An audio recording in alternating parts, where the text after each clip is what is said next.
Well, hello, and welcome along to Season 2 and Episode 1 of the Gardener Ben podcast. It's been a long, dark and wet winter here in the UK, and it seems to have done nothing but rain for months and months on end. It's given me as a gardener plenty of opportunities to do lots of things I wouldn't normally get to do during the spring, summer or autumn months. One of those was to take a little bit of time out over the Christmas period. Mark and I packed up the dog and filled the car and headed to a place called Church Cove in Cornwall, where we spent a lovely week by the sea. The weather there was also bleak, extreme, dark, wind and was loads and loads of rain. But we very much enjoyed having an open fire and spending some lovely time together by the sea with the dog. I also, last year, made a pact with myself that I wanted to become a little bit more mindful. And I know this is ironic to say as I spend a lot of time on my phone creating media for Instagram, TikTok and YouTube. But I wanted to be a little more present. I wanted to capture images of the garden which didn't necessarily involve my phone. So I asked my father for my birthday last year if he would be kind enough to build me a large flower press. Flower pressing is something that I did quite a lot as a child and spent many a happy summer months during the summer holidays gathering and pressing flowers in my bedroom. It's something I wanted to get back into to be more mindful and present and really enjoy the beauty of my garden. So last May, my father very kindly built me an A3 sized flower press. And as soon as I received it for my birthday, I set about pressing lots of different flowers from the garden, starting with the flowers that grow in our wildflower meadow. These have been saved, and over the winter I wanted to take the time to sit and stage them personally. And I'm proud to say that over the next couple of weeks, I'm going to have several different stages to actually sell. And you can find them advertised on my Instagram, YouTube and TikTok pages. I'm really proud of myself as sitting with these for as long as possible and actually getting on and doing it. It's been a really lovely experience. Although fiddly and a little frustrating at times, I've very much enjoyed the process. Which brings me to today's guest. I thought it would be interesting as I was talking about what I'd done over the winter for us to talk to Sarah, who runs an account on Instagram called Meadow and Thyme. Sarah is a pressed flower artist and her work is absolutely exquisite, and we're going to be talking to her in just a few moments' time. Now that we're into the very beginning of the gardening calendar year, it's time to crack on with a few jobs in the garden. And over the last few weeks, I've created a vast library of work, all focused around rose pruning.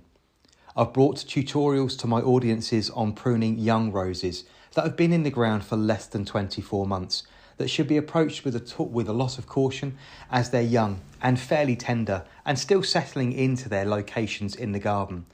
These plants, wherever possible, need to be left until the last of the pruning cycle, so I've only been done over the last few days.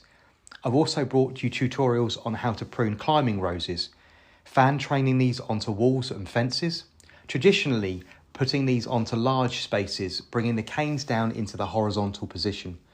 I've also talked about tier pruning, which is a particularly useful technique if you're growing up a pillar, post or upright of a pergola or the side of a rose arch and you want flowers all the way from the floor to the top. I've also done pruning tutorials on how to spiral train a rose around a freestanding obelisk or a hand-built one like I do out of hazel sticks here in the garden. Now that the roses are pruned, it's time to very carefully start clearing through the herbaceous perennials. This is something that needs to be done very gently. The leaf litter and decaying matter from last season's opulence is hiding a multitude of mini beasts and beneficial insects here in the garden, and you need to tread very carefully as there's lots of queen bumblebees, ladybirds, earwigs and hoverflies nestling amongst the leaves, quietly sleeping over the winter months. Many of you have also started asking about my rose feeding regime, and now that the roses are pruned and the borders are finally being cleared of last year's decaying matter, it's time to start focusing on applying some mulches. I mulch my garden every single year with a really deep layer of organic matter, whether it's well-rotted horse manure, wood chip, leaf mulch, homemade garden compost, or commercially bought soil conditioner. I apply it to the entire garden at a depth of around 4 inches, 10 centimetres or 100 millimetres every single year. Feeding and conditioning the soil is by far the best way of fending off pest and disease problems and making sure that your plants have all the nutritional value to perform really well in the seasons ahead.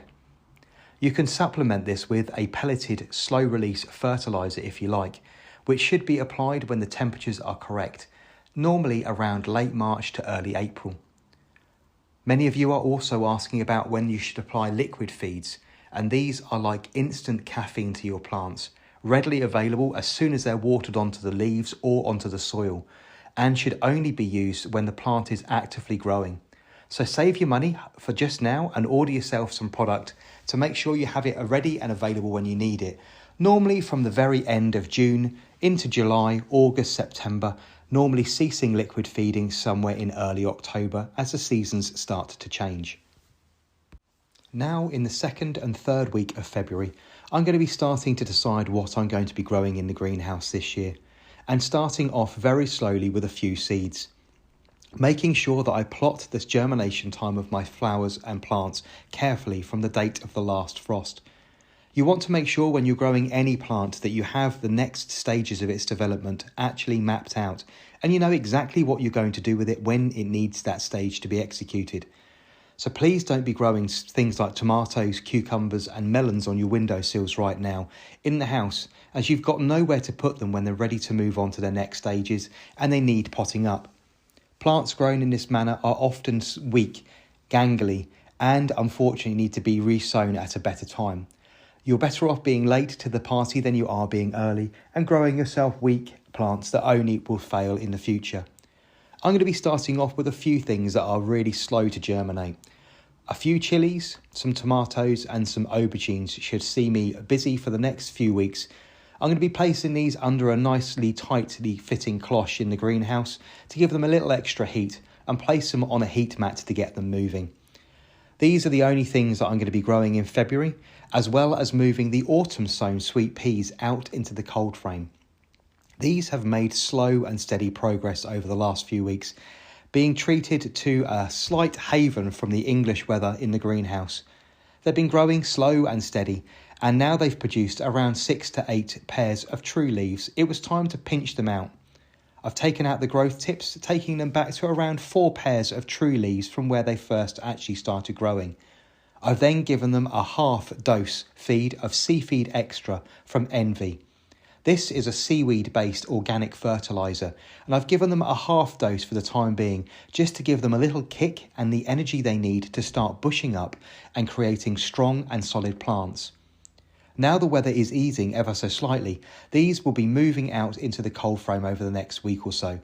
And to harden them off, I've been opening the greenhouse door on the warmer sunny days as they've occurred over the last few weeks, just to get a little bit of air and light around the plants and toughen them up ever so slightly ahead of their move. As I mentioned just a few moments ago, today we're going to be talking to Sarah, who runs the account on Instagram called Meadow and Thyme. I'm going to let Sarah introduce herself. I'm a pressed flower artist based in Worcestershire, and I grow all the flowers that I use in my artwork in my own garden. They're all grown organically and nurtured with love. I traditionally press everything that I grow, so most things take about 3 weeks to press, and then I create artwork and other pressed flower items. For example, I encase them in beautiful vintage lockets, I make ornaments, and I also press people's wedding flowers and create artwork for them, which is a lovely way to make wedding flowers last for more than a day. I've always loved flowers. It's in my blood. It really is. My gran was a wonderful florist, and I've just grown up with flowers and nature being my inspiration. I took the conventional route of going to university. I studied geography. I ended up in a job as a data analyst, and to be quite honest, got completely fed up with staring at a screen all day and writing reports that were mostly ignored. And combined with the diagnosis of a chronic illness. So about 5 years ago, I was diagnosed with ulcerative colitis. I decided enough was enough and I needed to put myself first to help my health, well-being. And so I started pressing flowers again. And that just kind of grew into the business that I now run.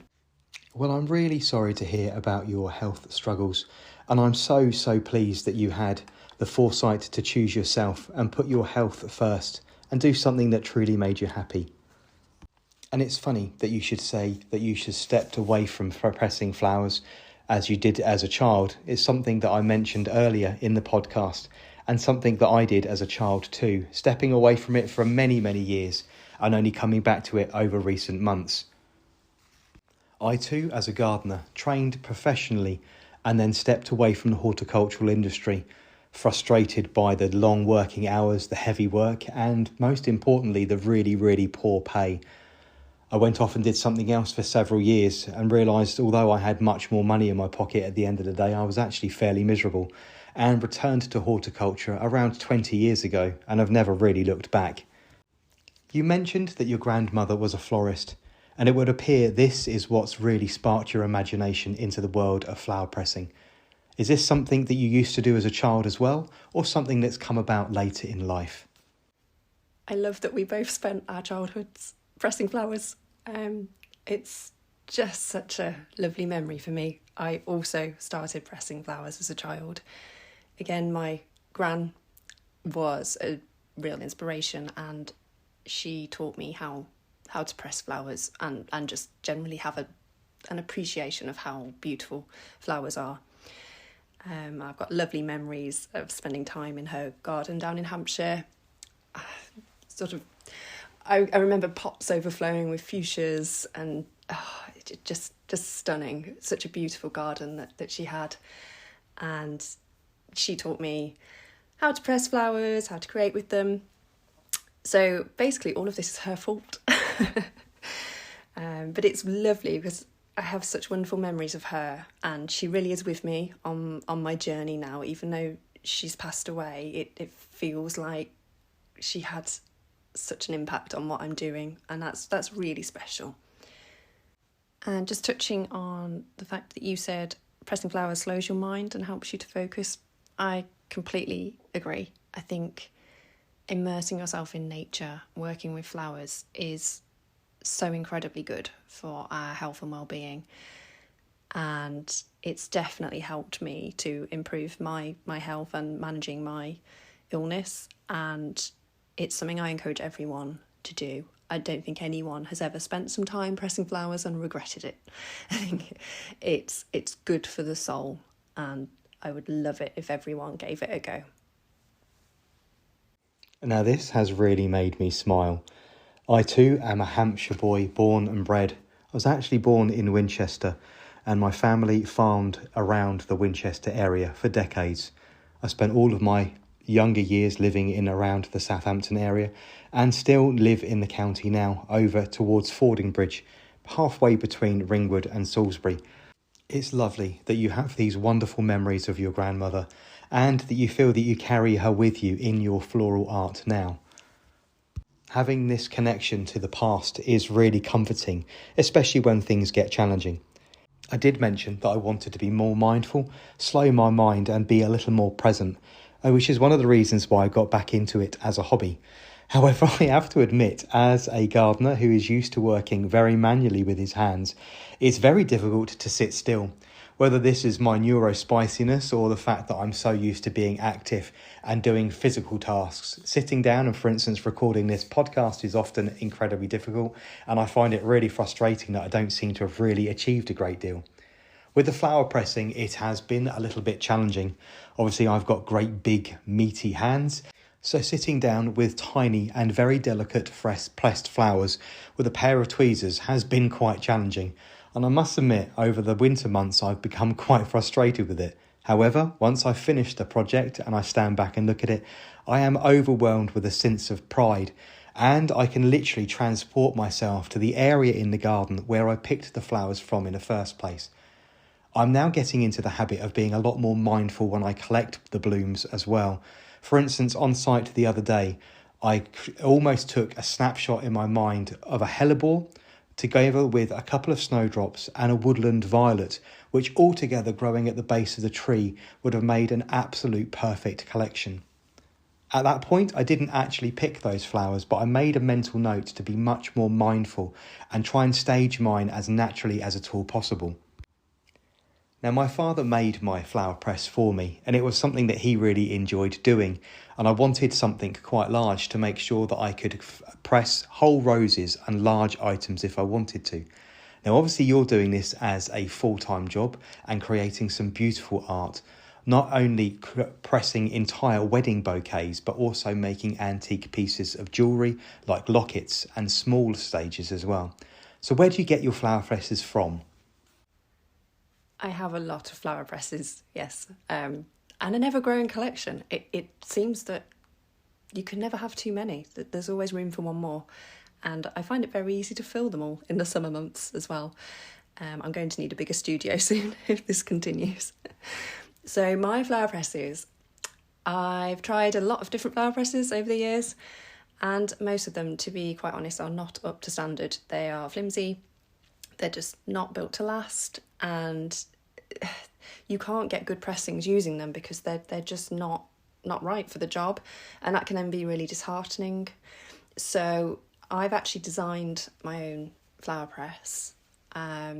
My lovely husband made some nice prototypes for me, so similar to you having one made for you. It's a lovely way to start.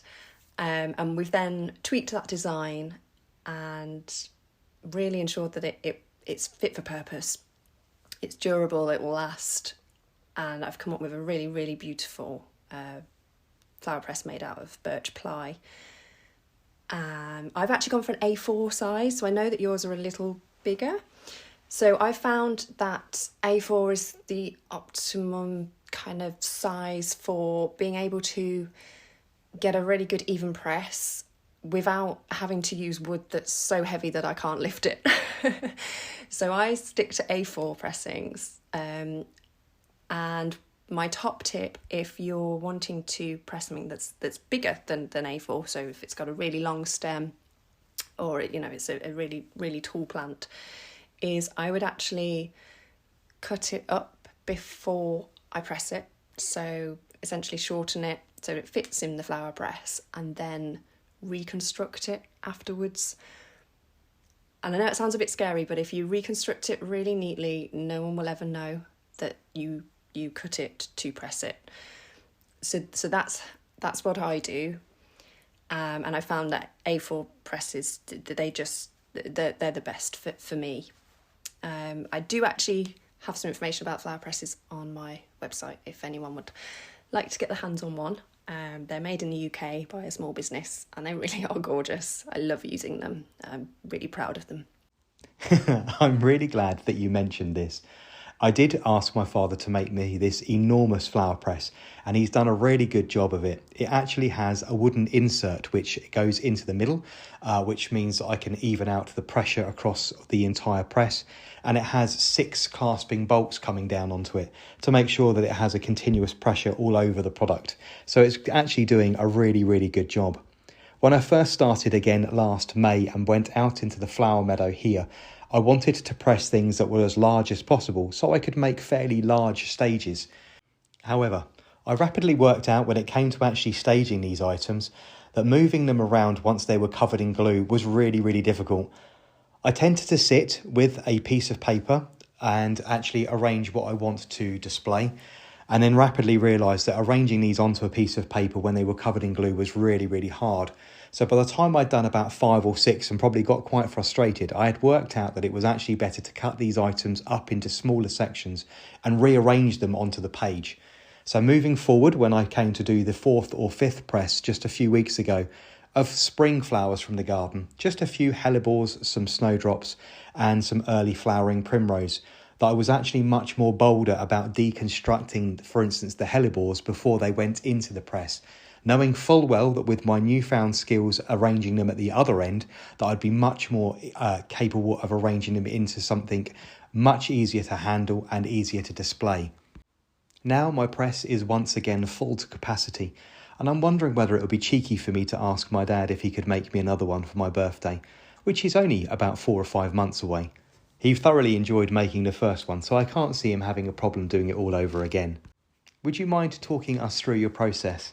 For you, does this start with a commission from a client, for instance, a wedding bouquet, or is it simply that you're walking around in your garden and something catches your eye and you want to put it into the press to display at a later time?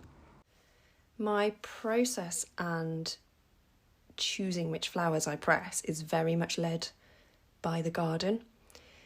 So I'm very much a nature first gardener, and I'm always mindful of not taking too much. I want to make sure that there are plenty of blooms left in the garden for the insects to feed on, for the birds if they then turn into fruit or seeds later on in the year.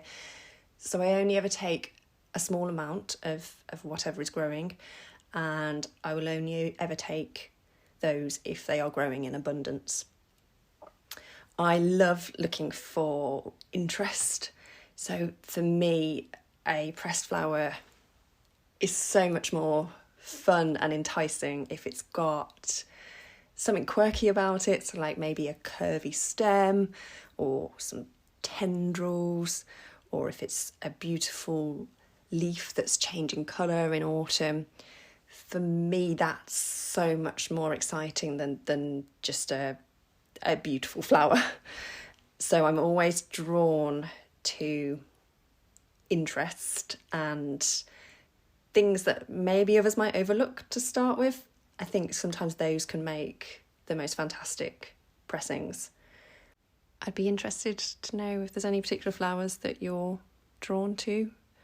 I think it's really interesting how everyone perceives flowers and nature differently, and it does mean that each pressed flower artist is different, because we're all drawn to something unique, and perhaps something that I would love, you might be drawn to something else. So yeah, is there anything in particular that you really love?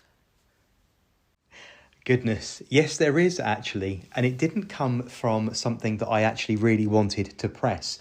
I first of all went out and I wanted to encapsulate the different seasons. So I thought I might do maybe 4 large pressings a season and really sort of take a snapshot of how the garden looks at different times of year. So I obviously started off in May with late spring and very, very early summer with the flower meadow. Items of dart grass and buttercup were particularly prevalent, along with oxeye daisies, which I found to be quite difficult to work with now in the later stages of actually displaying them. I then moved through into the summer months, and I wanted to really encapsulate the season for myself, and that's all about sweet peas. And I did press an awful lot of sweet peas, and as I was pressing some sweet peas, I did come across some lobelia blue sapphire, which was growing in a pot. And I wondered how it would press, and it was absolutely glorious. And much like yourself that wants to really be drawn to the particular characteristic of a flower, the blue sapphire lobelia, once it's been pressed, is incredibly delicate. The colour is obviously shocking sapphire blue, which is very, very powerful and obviously preserves quite nicely after it's been pressed. Some of these things tend to go a little bit mute and a little bit dull, but the blue sapphire lobelia has really a very strong and powerful colour. So I've really enjoyed working with that in small quantities on a couple of the stagings that I've done, which have really made them pop and come to life. So for me, it's been the lobelia, but this year I'm determined to press an awful lot more. I'm drawn, as like yourself, to interesting things, especially during the late winter and very early spring months, when flowers are very, very delicate and interesting. Right now, I'm obviously being very heavily drawn towards the hellebores, which are often covered in ultraviolet spots, which we can see, but they're actually there to guide moths into the centre of the flower for pollination. The snowdrops, I'm going to have to work out how to stage those later on in the year. They're going to need something very dark to really make them pop and to sing. And I'm obviously going to have to refine my techniques, because some of these things are incredibly small and they're going to need a much smaller setting and mount moving forward. For me, I really want to almost take a physical picture without my phone, actually taking a snapshot in my head, and even going so far as to lay these things out into their stages before they actually get pressed. Putting them in an arrangement into the flower press is something that I've really enjoyed doing. And I make sure that when I empty the press that they almost stay together in little collections, because they are kind of a snapshot into how I think they're going to be staged when they're actually mounted and put together. Now, obviously, I'm fairly new back to this and have already talked to you about my struggles with my large hands and my frustration of actually sitting still. The pieces that you put together often include thousands of different parts and flowers, often from a wedding bouquet. You must have the patience of a saint. It must take you absolutely hours. How long would a piece normally take you to put together? This isn't going to sound particularly helpful, but it just sort of happens. I just know how to place things on a page. I'm going to put that down to lots and lots of practice and lots of understanding of what works well, flowers that might look nice together, flowers that complement one another, and knowing what not to place in the same piece of artwork.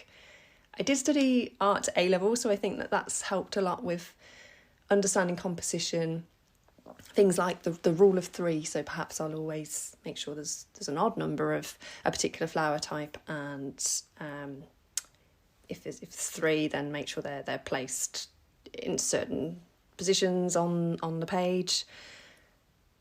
But yeah, I don't know, the creative process just sort of happens. I would say there's some days where the creativity is more free and happens easily, and then other days perhaps not so much. And if I'm having a day where I'm just not feeling inspired, then I will just not create on that day. I think that happens to everyone, particularly creatives. There's no point trying to force it. If you're just not feeling it, come back to it another day, and I'm sure you'll then feel inspired. In terms of how long it takes, quite often creating the composition takes a couple of hours. I do like to tweak it after I've come up with the basic design, and I then tend to step away from it and come back and have another look and just check that I'm happy with it. And then when I'm actually gluing everything into place for an A3 piece, for example, that's absolutely full of flowers, it takes a couple of days to glue everything into place. And again, I then come back to it and just check that everything is stuck down, just work my way across the piece and make sure that I'm happy with how it's all looking. So it's not a quick process, but it is a very mindful one and really enjoyable. I really love that you're following your instinct and your natural intuition when it comes to this, because I think I described that a couple of moments ago when I was talking about actually almost creating the stages before I'm actually pressing the flowers, wanting almost to recreate an area in the garden or a small scene that I've seen out and about. Now, it almost seems quite awful to do, to sort of look at something really beautiful like that hellebore and the snowdrops with the woodland violet growing at the bottom of that tree, then grab your little pruners and cut them all up and put them into a press. But encapsulating them forever and ever is, I think, a really, really lovely thing to do. So I'm really glad that it's coming incredibly naturally to you. And I know what you mean about if you're not feeling particularly creative or slightly blocked on a particular day. I often get really, really frustrated, especially when it comes to filming. Filming for me in front of the camera is something that occurs very, very naturally. I very much enjoy engaging with my audience and speaking to them, although obviously no, they're not there. Actually making eye contact through my device with my audience I find really lovely. And I really enjoy speaking naturally about the things, the topics, the subjects that I'm covering.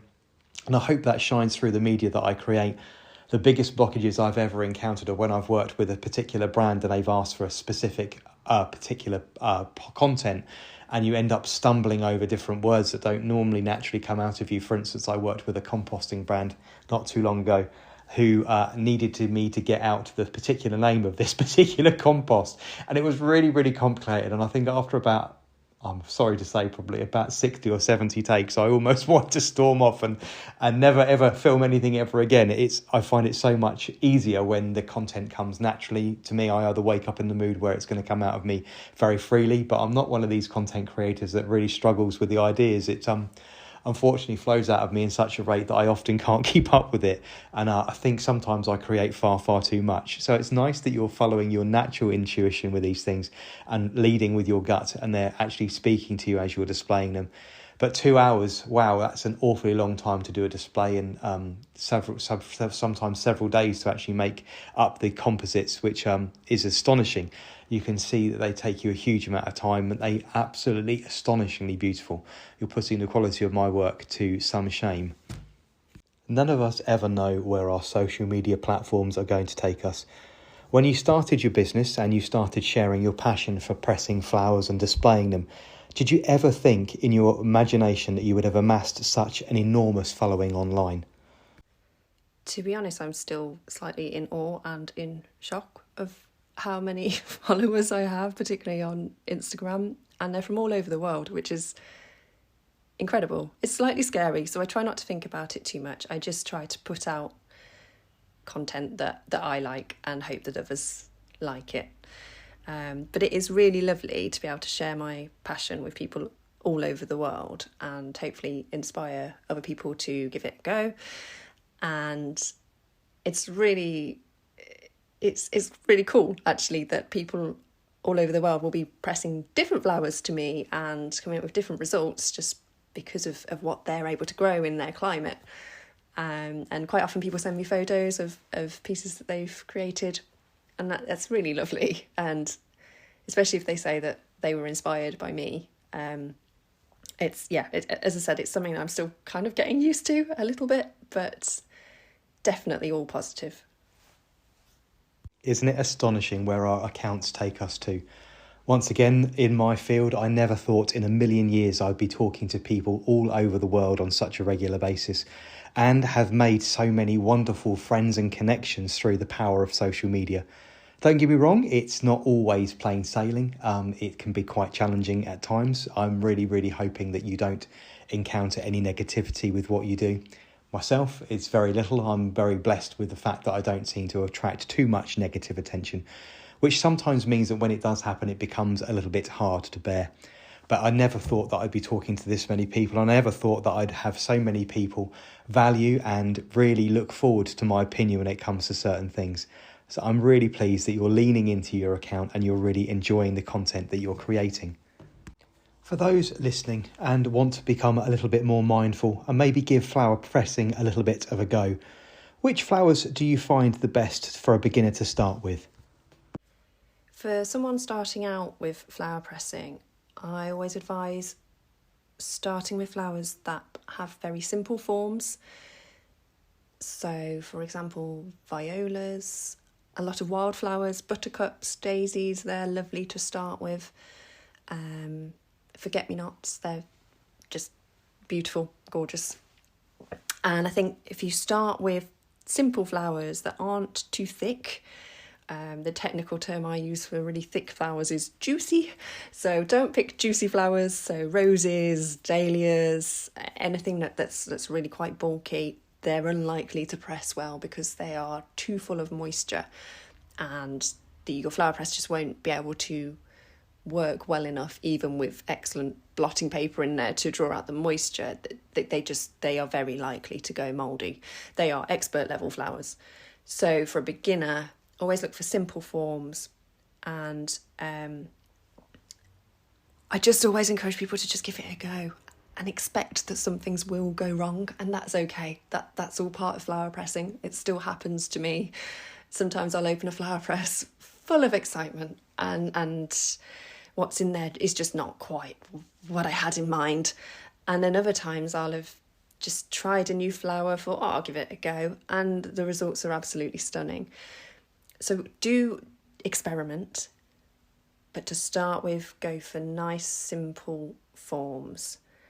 In terms of when to pick them, obviously we're heading towards spring now, so there'll be more and more flowers appearing. In spring and autumn, it can be quite difficult to pick flowers that are dry enough. So if you've got any, if it's been raining a lot, that can be an issue. You ideally want to pick on a dry day. So summer's fabulous for flower pressing. I mean, obviously, the British weather's always a little unreliable, but in general, summer is the best time.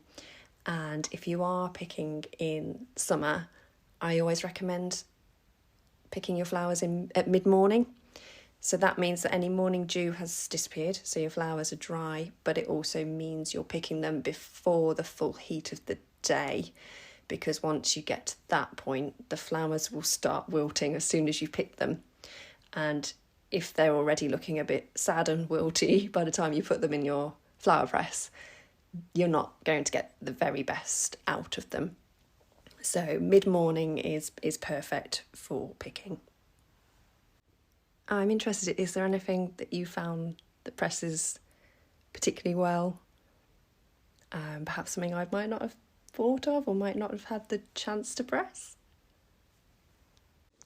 There's some wonderful expert tips there to help people along on their first journey towards pressing some flowers. I haven't had any major successes just yet, although I was quite astonished just by how well everything turned out from last year. The only thing that I will say that I've been incredibly disappointed with, and I don't think it was due to the flowers that I actually was pressing, it was actually due to the colour of what I was picking. Everything in my garden tends to be fairly soft. I like the soft yellows, the very pale blues and pale pinks, which obviously once pressed and they've gone fairly muted, lose an awful lot of their colour. I was incredibly excited to get one of my, known as my big 5 into the flower press at the back end of last summer, and very excitedly went out and picked an awful lot of sweet peas. What I hadn't realised is I'd picked an awful lot of white sweet peas. So when I took them out of the press, I was very, very disappointed that they really won't mount and stage particularly well because there's no real colour. So I'll have to wait to have another pressing of those from around July of this year.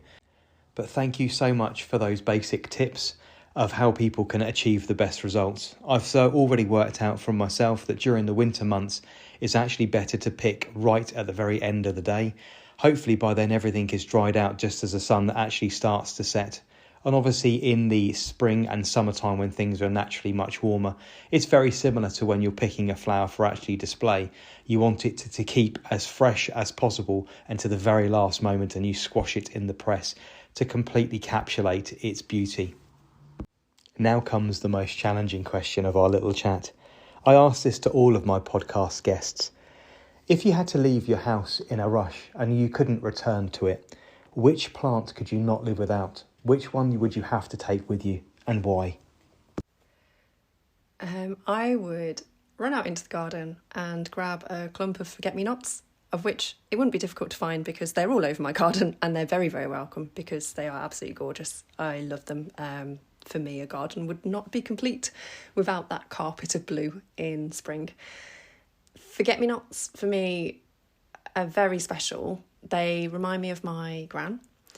I pressed the first forget-me-not that bloomed after she passed away, and I've actually got that in a locket, so that's really special. They're also just gorgeous flowers full of hope. They are a symbol of love, remembrance and devotion, which I think is just gorgeous. And they're also a dream to press. They're really reliable and they press beautifully. And yeah, I adore them. So absolutely I would grab those forget-me-nots, make sure they came with me. That is so lovely. I'm really pleased that there's things in the garden that remind you so much of your nan and take you back to a different time. For me, I've said numerous times across my social media channels that my garden is made up of a tapestry of different memories. Plants that people have bought me, whether that be for my birthday or for a special occasion. Peonies given to me by my husband for my birthday over our 16-year relationship. So I'm really glad, and it's really lovely to hear that you have similar stories and similar memories of plants in your garden. I'm certainly going to have to try pressing some forget-me-nots myself. I don't think I managed to get any in the press last spring, so I must make a mental note to get out and press some, especially as you say, they're so easy to do as well. Sarah, I honestly cannot thank you enough for your time today and for sharing your passion with pressing flowers and pressed flower art with all of the listeners. If you don't already follow Meadow and Thyme on Instagram, please do head over to Sarah's profile and show it some love. Her work really is astonishing. But thank you so much for joining me, Sarah. I'll talk to you again soon. That brings us to the end of episode 1 of season 2 of the Gardener Ben podcast. I've thoroughly enjoyed speaking to Sarah and sharing with you a few things that are going on in the garden right now. Next week, I'm joined by Tristan, known on Instagram as the Cheshire Head Gardener. And I've been looking forward to sharing with you our informal conversation, which I recorded just a week or so ago. Until then, I hope the weather is kind to you, and I hope that you get out in the garden and achieve some jobs. I'll talk to you all again next week. Take good care now. Bye-bye.